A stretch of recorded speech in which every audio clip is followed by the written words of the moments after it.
minutes and counting. 3, 2, 1, mark. 3:55. Resumed for on-time liftoff. Just beautiful words from Butch there. No better example of unity on this planet than what happens at the International Space Station, where Butch and Suni are headed in just 3 minutes and 30 seconds. 3:30. Atlas hydraulics at flight press. Atlas boosters hydraulic steering systems now pressurized for launch.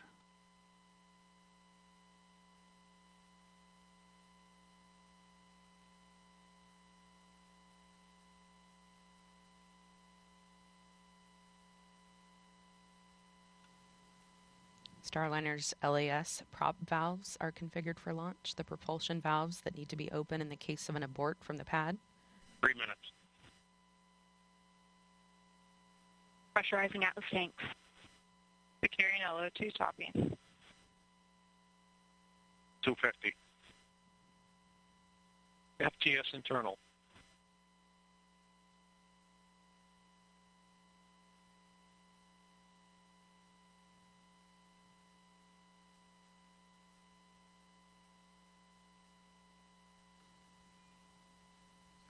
Flight software is in ascent mode.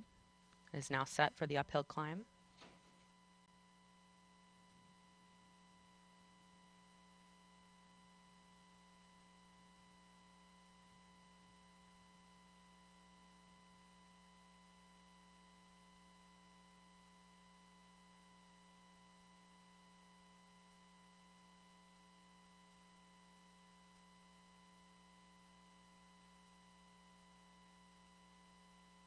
$159. Vehicle internal. 155. Launch sequencer start. 150. Securing Centaur LH2. Securing Centaur LO2. Vehicle is now transferred to its onboard batteries, and topping is 140. completed. Launch enabled. 137. FTS armed.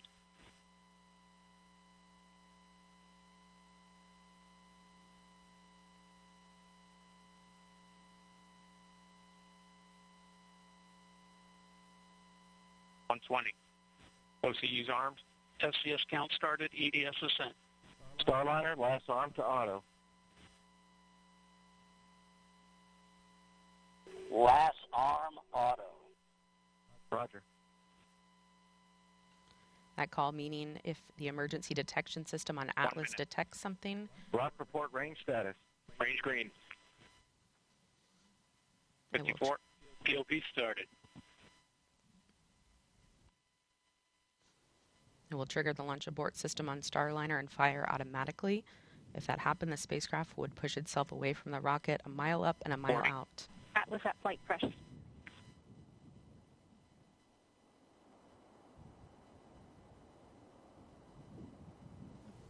30. Centaur at flight press. 25. Status check. Go Atlas. Go Centaur. Go Starliner. Godspeed, Butch and Suni.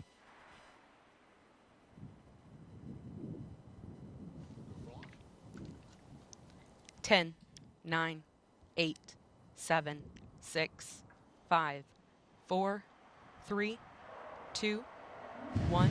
Ignition. And liftoff of Starliner and Atlas V, carrying 2 American heroes, drawing a line to the stars for all of us.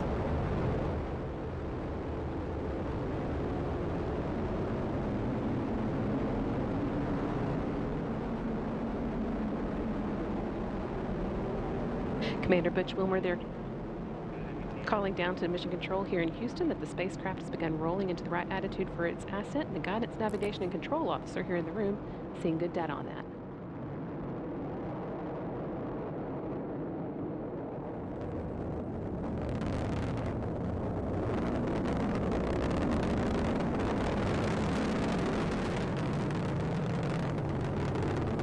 Starliner passing through max Q, or the point of maximum dynamic pressure where the forces of air friction are highest. Butch and Suni will shortly be passing through Mach 1, where the speed of sound.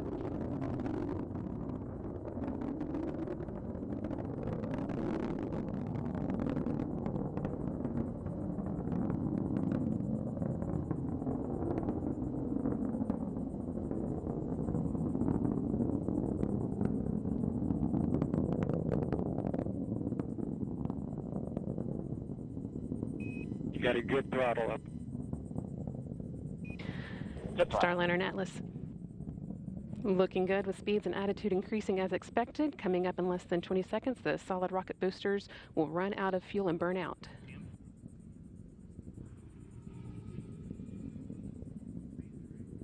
Good SRB burnout. Good SRB. Now that the fuel in the solid rocket boosters has been depleted, the Atlas main booster stage will be continuing its burn for about the next 3 minutes.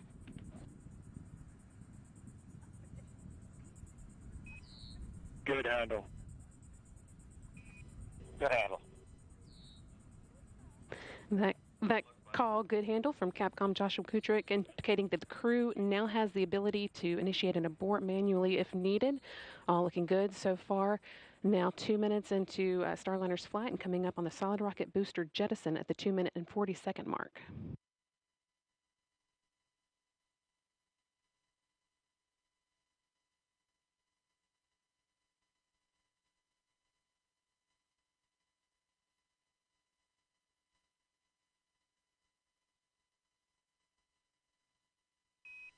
CLG and net, good trajectory. CLG. The solid rocket boosters have now been jettisoned after seeing Starliner through its first 90 seconds of flight. Team on the ground here confirming that it was a good jettison and that the vehicle's trajectory continues to look good.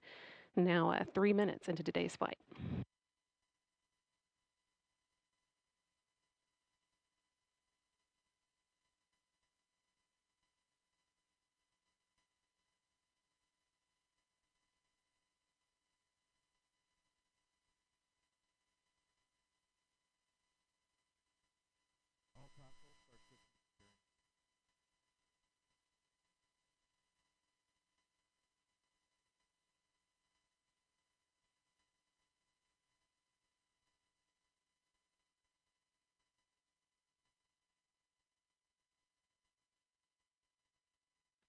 Atlas booster now throttling back to limit the G-forces on Butch and Suni, trying to limit that to around 3.5 times the force of gravity you would feel while on the ground.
Staging. Here in the ground. Decals open, you have sublimator act.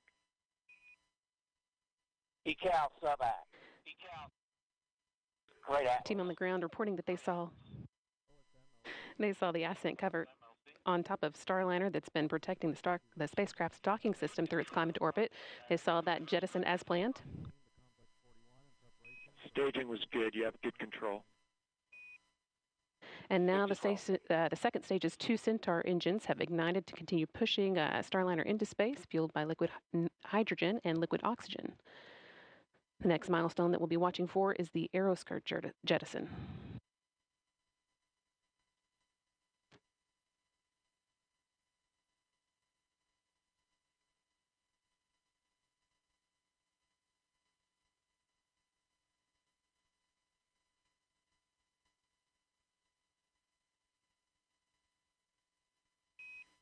Starliner, you had good booster performance. You're up to plus 31.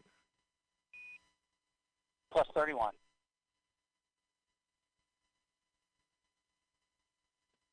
Atlas Control reporting booster performance offset of 31 seconds of ISP, or specific impulse, relative to its design baseline of around 450.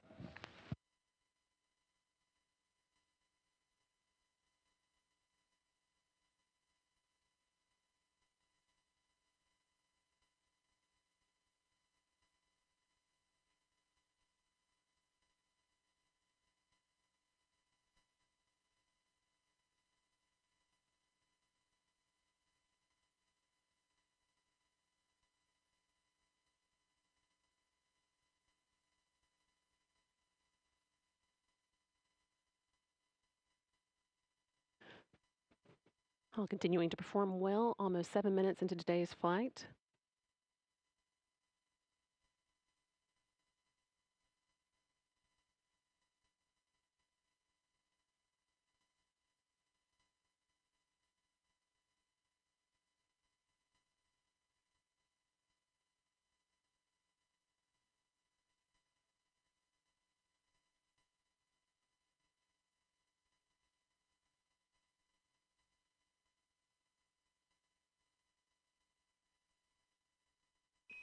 Good centaur. Good centaur. Capcom Joshua Kutrick continuing to pass good news up to Starliner's crew. That last one reporting that the Centaur upper stage remains in good condition and is performing well, pushing them into orbit.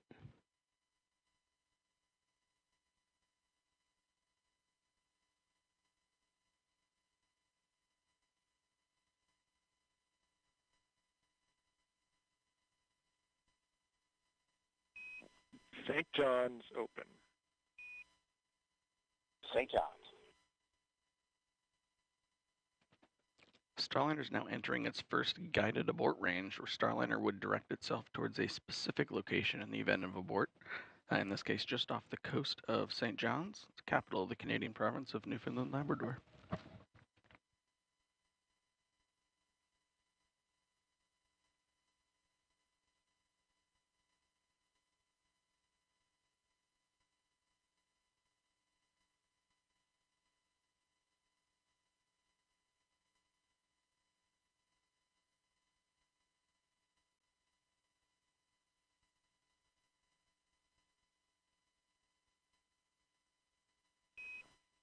Starliner, MECO converged 11:5 to 11:52. Good perf, you're at 34 to 36 seconds. 11:52. 34 seconds. That call letting the crew know that the main engine cutoff, MECO, should happen just about on time, about 12 minutes into today's flight. Another good indication that Starliner's ascent is taking along exactly as expected. Main engine cutoff is a major milestone marking Starliner's arrival on orbit.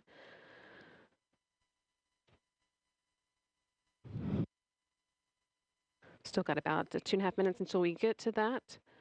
With the spacecraft continuing to perform well, make its way towards orbit. No action, Starliner, on the LCL. That's just the system coming up into controlling mode. Outstanding. No action.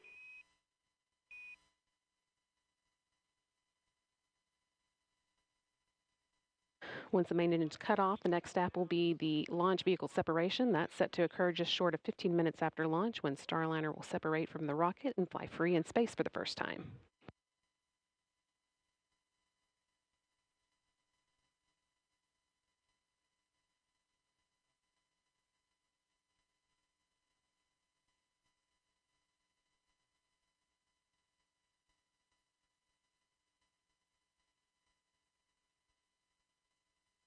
Flight Dynamics officer reporting that at this point, Starliner could potentially make an abort landing off the coast of Ireland. Good cooling. And they're, again, all continuing well, so we're not expecting to need that abort. As Starliner is rapidly approaching orbital velocity, the abort region is only available for just over 1 minute, where Starliner would just continue up to orbit after that.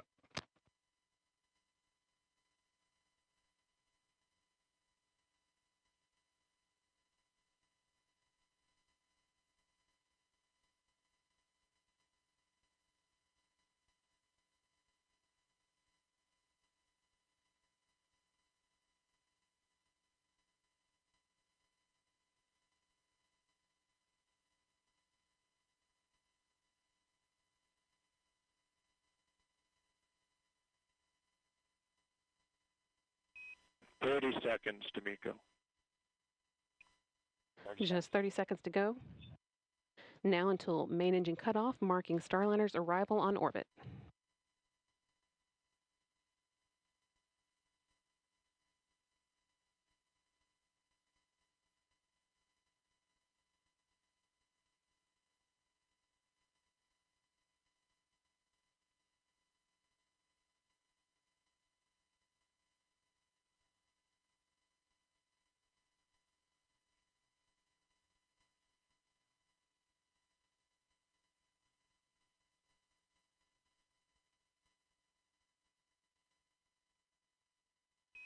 Nominal Miko Starliner.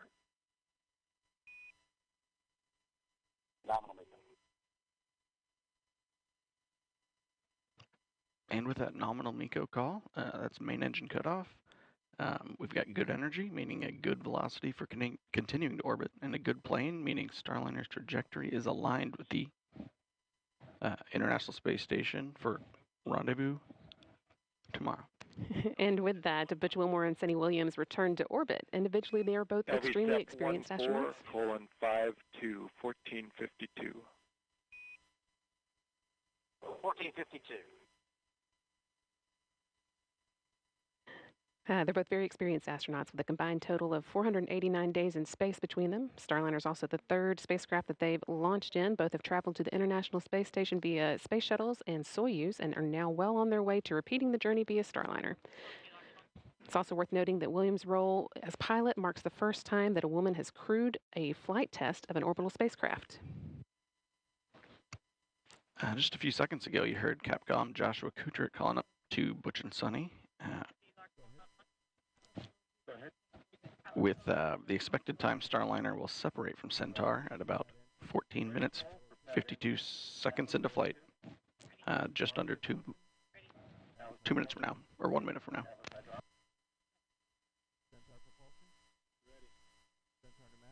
That is actually the last major milestone for Starliner's ascent. All the hard work is done, but we need for Starliner to be flying on its own before it can begin heading towards the International Space Station. There's a slight pause in the action here while Centaur repressurizes and does some attitude control. We'll get into the right orientation to send Centaur on its way and then jettison it and move into the right orientation for the orbital insertion burn, which will come about 31 minutes into flight.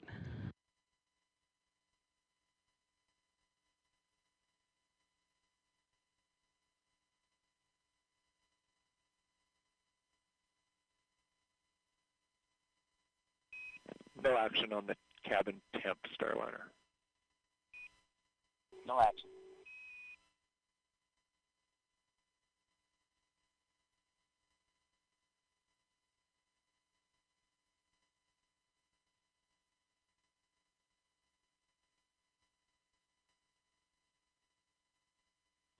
And about 10 seconds until an expected launch vehicle separation.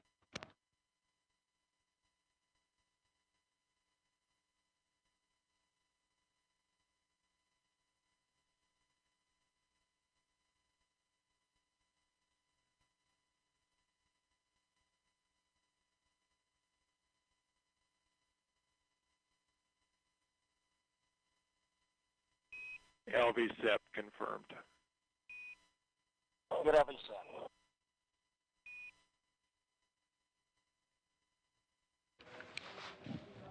And now that Starliner has separated from this Centaur upper stage, we have a big thank you to our partners at ULA, providing Butch and Suni a smooth ride to space. That is not the end of today's orbit activity, though. The team will now be getting ready for the orbital insertion burn, which comes 31 minutes after flight. So that's still about 15 minutes away now. Suni Williams and Butch Wilmore will be getting their tablets out and doing a few other activities to get Starliner ready for that. And that will be that will be the first in a series of burns that will set Starliner on its way to the International Space Station.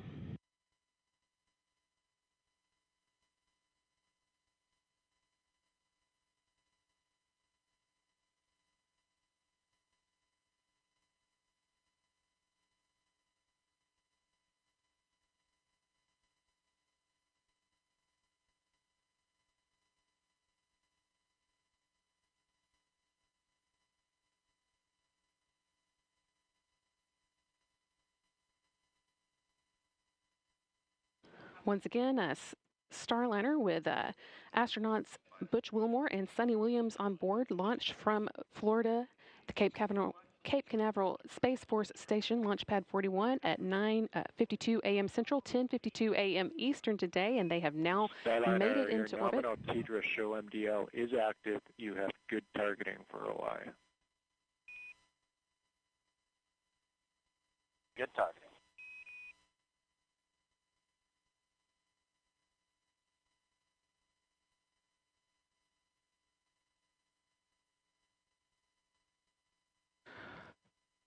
With the call for good targeting and information about Starliner's TDRS schedule being good, means that we've got good communication with the ground. TDRS is the tracking relay data satellites that Starliner uses to talk to the ground, and the flight controllers on the ground are seeing the Starliner. dynamic.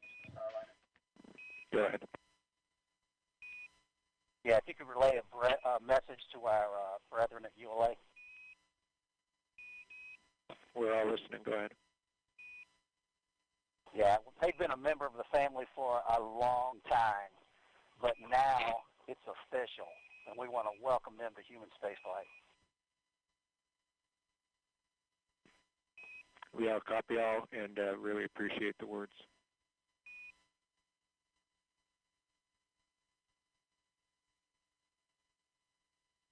And Houston Starliner, we are on the tablets and in insertion monitor. Copy tablets, we're with you, insertion monitor.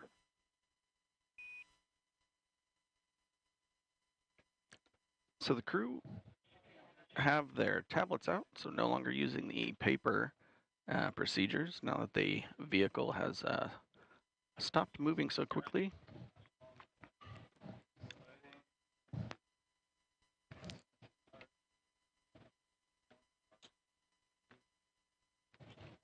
So there's a handful of things that the crew's going to do now, mostly just prepare the inside of the cockpit so they are looking at the right data to prepare for the upcoming orbital insertion burn. The vehicle itself has done a few things recently. Started to power on the solar arrays on the back of Starliner and turning off several of the thrusters that are no longer needed at this phase of flight.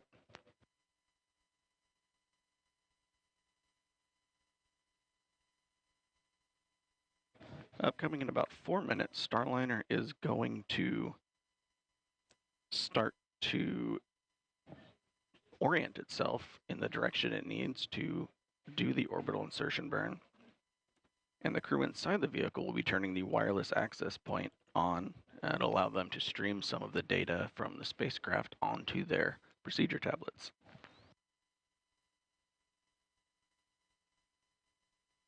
And Houston Starliner, last arm is off.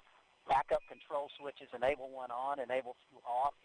SM RCS is the mode. We copy off. Enable 1 is on, enable 2 is off. SM RCS, you're in a good config.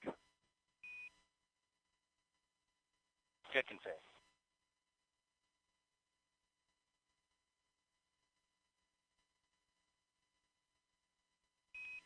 Your EXDV targets are on board and good. Good EXPD.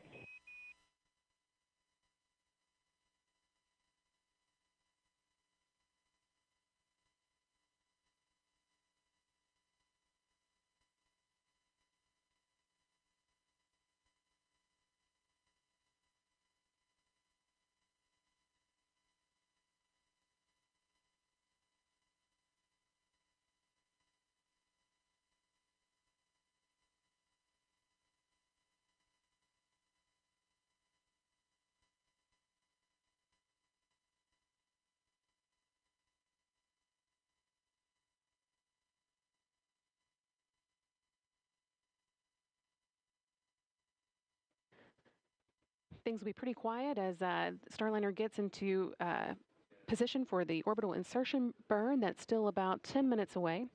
Starliner is actually designed to be pretty autonomous, and in fact, docked with the space station on its last trip around without the help of any crew on board. But we do still want to know that if needed, Butch Wilmore and Suni Williams could take control and manually abort the spacecraft's approach to the station if they needed to. So to prove that, one of the few things on their agenda after they reach orbit will be to perform a test of the manual piloting mode.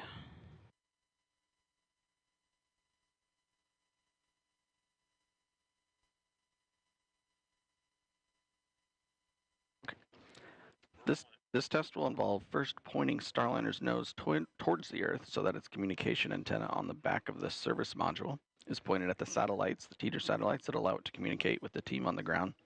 They'll then move Starliner so that its solar arrays are pointed at the sun, showing they could charge Starliner's internal batteries as needed. And they'll follow that up with a demonstration of the star trackers, one of the ways that Starliner determines where it is in space, pointing Starliner away from Earth so that the system, the Vesta system, can get a good look at the stars. The next step will be for the crew to manually speed Starliner up and then slow back down, which will slightly raise and then lower their orbit and prove that they can manually break away from the orbit that the space station is in if they needed to. At that point, they can move on to the last Starliner, items of the still no test. action on your cabin temp. You're in a good config. It's 74 degrees in there. Yeah, and that's just due to that T2 sensor sitting beside the light. So we're actually going to inhibit that particular sensor. We'll let you know when we bring it back online. Okay, great. Looks like we're on our way to thrust alarm.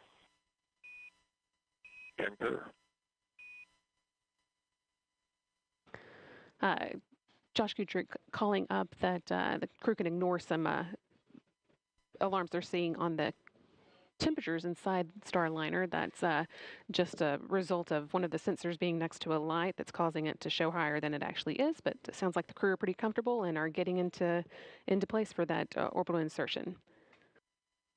As I was saying, after they have manually broken away from the orbit of, proven that they can manually break away from the orbit of the space station, they are going to move on to the last items of their test for tonight. That's manually moving Starliner into the right orientation for re-entering the atmosphere, and then moving back into the attitude that will let them soak up some sun with the solar arrays and try a different method of manually charging the spacecraft's batteries.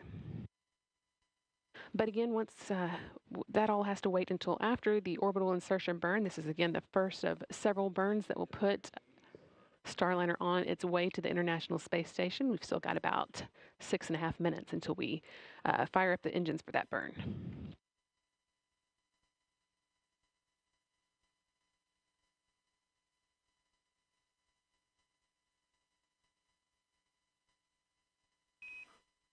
Starliner, we did not see the hand controller deflection. Just wanted to know if you did that yet.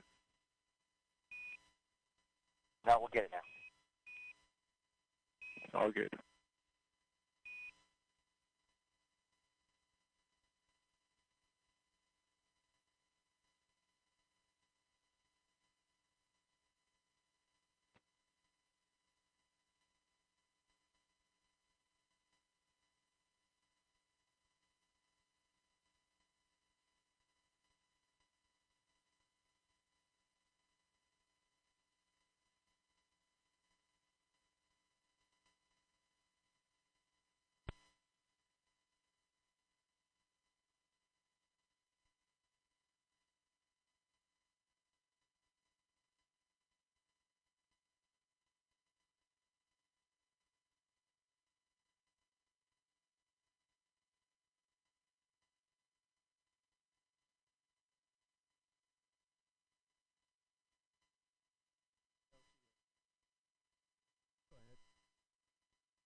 Team here on the ground seeing that everything is looking like it's in the right configuration for the orbital insertion burn. Now less than 5 minutes away. Starliner is currently about 102 miles above the Mediterranean Sea, heading southeast over India in the next few minutes.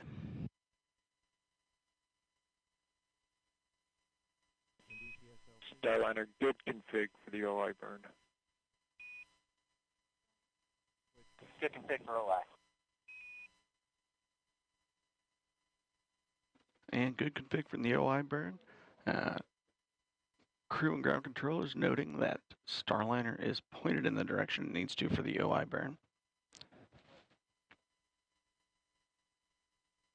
It should also be about the time that the crew are using their tablets for their procedures, also charging them, keeping them topped up for the rest of the rendezvous.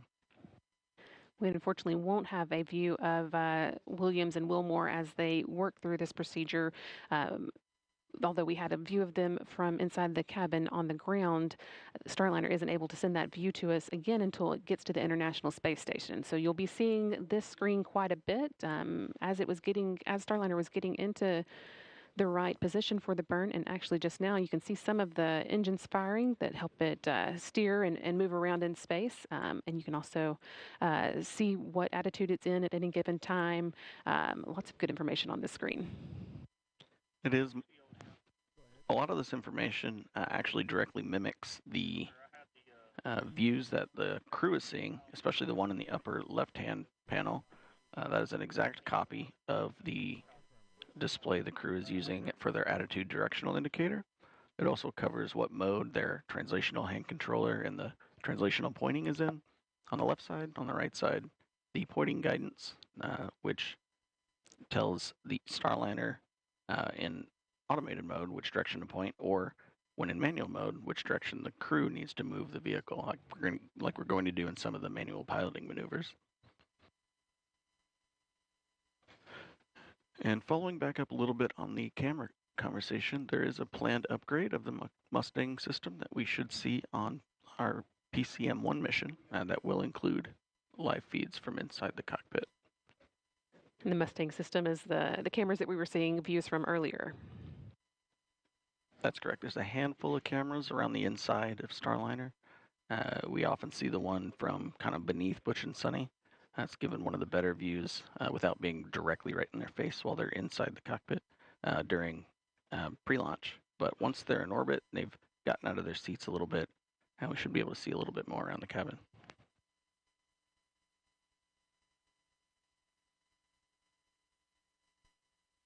We will, though, as you've already heard, continue to hear regular audio updates from the crew. Everything going well now that Starliner is just under 30 minutes into today's flight. We've got about a minute and a half left to go into that orbital insertion burn. That will be kind of the final end cap, really, to today's ascent, which again took place at 10:52 a.m. Eastern when Butch Wilmore and Suni Williams launched inside the first Starliner to carry crew members on board from the Cape Canaveral Space Force Station, Launch Pad 41. They made it to orbit about 14 minutes later, and now we are just again waiting for this first of a series of burns that will set Starliner on its way to a rendezvous with the International Space Station. That is scheduled to take place at 12:15 p.m. Eastern, 11:15 a.m. Central tomorrow.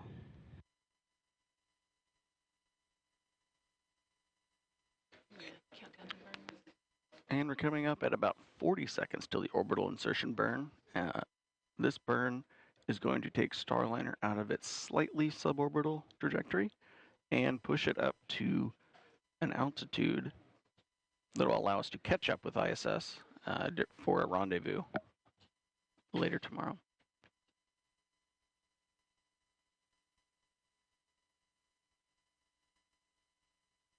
"15 seconds left to go, and once again you'll be able to see those engines firing on this digital screen here that show when the burn has started.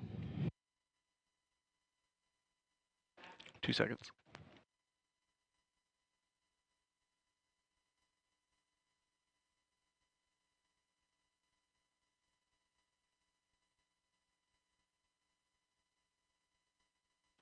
And flight controllers here in Houston, seeing 4 good OMACs, good burn.